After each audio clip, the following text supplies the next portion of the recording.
Assalamualaikum warahmatullahi wabarakatuh. Perkenalkan, nama saya Deris Kasbi, mahasiswa dari YIN Parepare, program studi ekonomi syariah. Pertama-tama mari kita panjatkan puji dan syukur kepada Allah Subhanahu wa taala, dan tak lupa juga kita panjatkan salawat dan salam kepada Nabi Agung Nabi Muhammad sallallahu alaihi wasallam. Jadi kali ini saya akan membahas tentang pajak. Nah, pajak ini sudah ada di mana-mana, bahkan sering kita dengar pajak itu apa. Namun belum kita mengetahui tentang sejarah pajak. Jadi pajak itu sudah ada pada ratusan tahun yang lalu.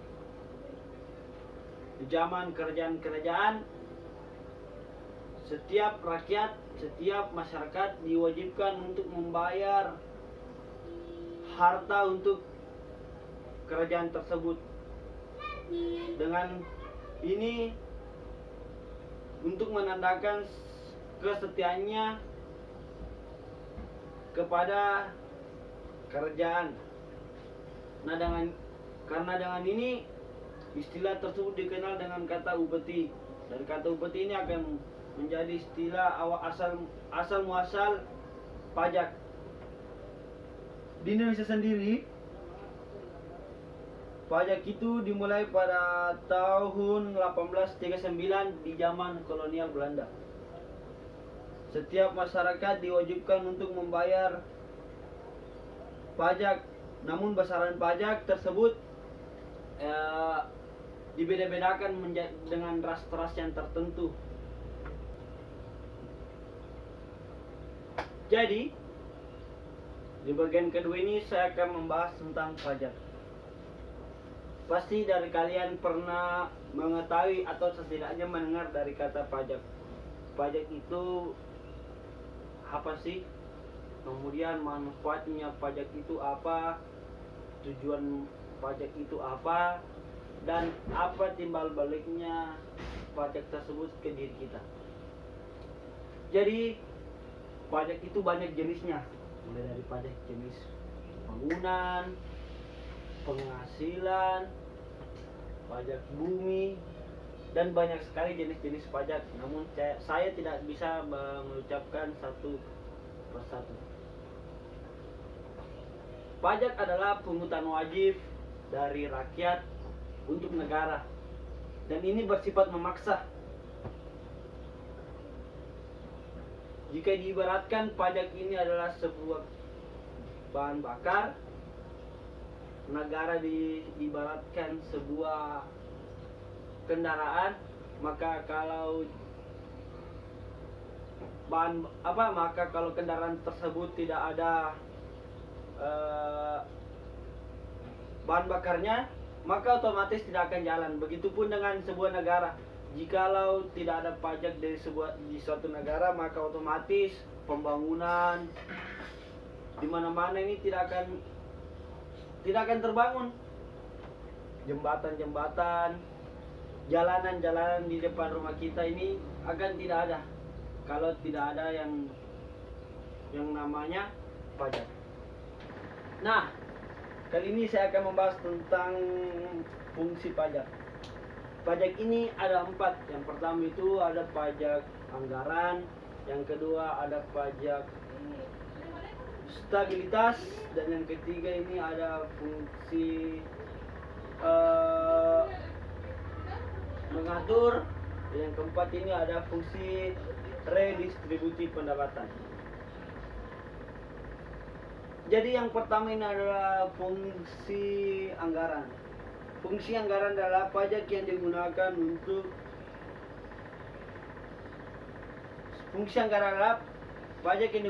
sebagai sumber biaya untuk mengatur atau membiayai pengeluaran negara, seperti membiayai infrastruktur, membayar pendidikan, dan yang ketiga membayar kesehatan.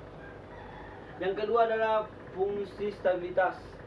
Fungsi stabilitas adalah pajak yang digunakan untuk melakukan kebijakan-kebijakan pemerintah seperti tarif pajak. Jadi yang ketiga ini fungsi stabilitas. Fungsi stabilitas adalah pajak yang digunakan untuk mengatur keseimbangan perekonomian suatu negara. Yang keempat ini adalah fungsi redistribusi pendapatan.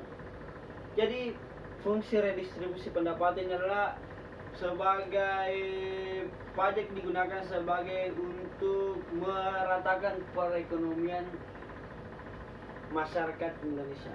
Nah, maksudnya apa? Pemerintah melakukan upaya untuk membuka lowongan pekerjaan atau membuka lapangan pekerjaan sebanyak-banyaknya untuk mengurangi pengangguran yang berada di satu negara tersebut.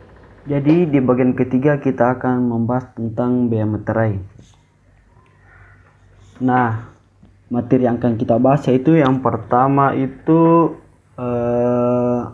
ada yang dikatakan dasar hukum bea materai, dan yang kedua pengertian bea materai dan prinsipnya, dan yang ketiga objek bea materai dan bukan objek, dan yang keempat itu ada tarif bea materai, dan kelima cara pelunasan dan penggunaan materai, dan yang keenam sanksi-sanksi melanggar bea materai. Nah, di dasar hukum bea materai ini nanti akan terbagi dua, yaitu bea materai diatur oleh Undang-Undang Nomor 13 Tahun 1985, dan yang kedua ini tarif bea materai Peraturan Pemerintah Nomor 24 Tahun 2000. Selanjutnya kita akan mengetahui tentang pengertian bea materai. Nah, bea materai adalah merupakan pajak yang dikenakan terhadap dokumen yang menurut undang-undang materai menjadi objek bea materai. Kemudian tentang prinsip umum dan pengenaan bea materai. Bea materai ini dikenakan atas dokumen. Yang kedua, satu dokumen hanya terutang satu bea materai. Dan yang ketiga, rangkap terutang bea materai sama dengan aslinya. Jadi objek selanjutnya kita membahas tentang objek bea materai dan bukan objek bea materai. Di objek bea materai ini ada beberapa macam. Yang pertama tentang surat perjanjian dan surat-surat lainnya. Yang kedua akta-akta notaris. Dan yang ketiga itu ada tentang surat berharga seperti promes, aksep dan yang lain-lain. Yang keempat ini adalah surat yang memuat jumlah uang dan bukan objek bea materai. Yang pertama itu dokumen berupa surat penyimpanan barang, ijazah, tanda terima gaji, pensiun dan tanda bukti penerimaan uang negara dan kas negara. Di objek bukan tersebut banyak sekali hal-hal yang penting. Nah, di tarif bea materai ini diatur dalam Peraturan Pemerintah Nomor 24 Tahun 2000. Bea materai ini tarif bea materai adalah tarif bea materai 6.000 digunakan sebagai perjanjian surat-surat lainnya, akta-akta notaris termasuk salinannya, dokumen yang akan digunakan sebagai alat pembuktian di muka pengadilan. Kemudian kita lanjutkan tentang cara pelunasan dan penggunaan bea materai. Di cara pelunasan ini ada 4 penggunaan. Yang pertama, menggunakan benda materai, yaitu dengan menggunakan materai tempel. Dan yang kedua, yaitu membubuhkan tanda materai lunas dengan teraan materai. Dan yang ketiga itu ada membubuhkan tanda bea materai lunas dengan teknologi pencetakan. Dan yang keempat, membubuhkan tanda bea materai lunas dengan sistem komputerisasi. Nah, dengan tersebut kita akan mengetahui apa sih sanksi bagi melanggar orang yang menggunakan BM materai. Di sanksi pidana ini diatur oleh pasal 14 nomor 13 tahun 1985. Jadi barang siapa yang melakukan pelunasan biaya materai tanpa